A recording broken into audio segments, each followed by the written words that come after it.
আজকে কর্মসূচি ছিল এনসিপি জাতীয় নেতৃবৃন্দের গোপালগঞ্জে।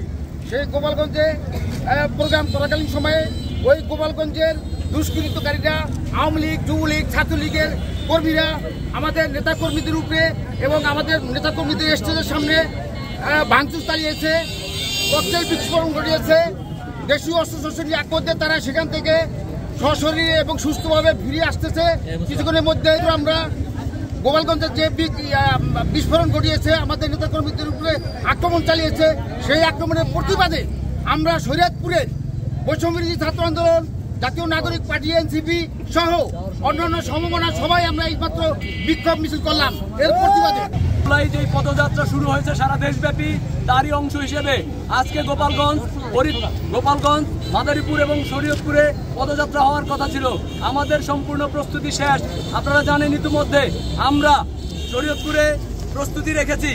এর মধ্যে আমরা জানতে পেরেছি গোপালগঞ্জের মানুষেরা আজকে যে ধৃষ্টতা দেখিয়েছো, তোমাদের চামড়া কিন্তু থাকবে না।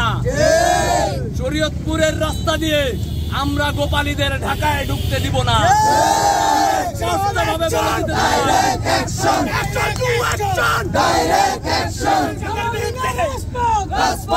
আমরা দেখেছি ঢাকায় ঢুকতে দিব না। আমরা মার্চ টু গোপালগঞ্জ ঘোষণা করব। উল্টা পাল্টা করে লাভ নাই। এখন আর তোমাদের মা, তোমাদের আপা, তোমাদের হাসিনা বাংলাদেশে নাই। এই দেশে এই ধরনের অরাজকতা করেছে, তার সকল ক্ষমতা নিয়ে ওই গোপালগঞ্জেই নিয়ে জমিয়েছে। সারা বাংলাদেশে যত সন্ত্রাসী, আওয়ামী লীগের যত গুন্ডাবান্ডা ছিল, সবাইকে একত্রে করে গোপালগঞ্জে তারা ঢুকিয়েছে।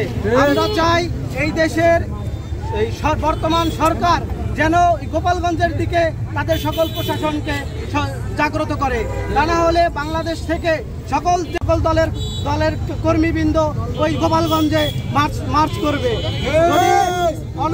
অনতি বিলম্বে এই সন্ত্রাসীদের বিরুদ্ধে যদি অ্যাকশন প্রশাসন না নেয়, তাহলে বুলডোজার কর্মসূচি গোপালগঞ্জে আমরা সবাইকে নিয়ে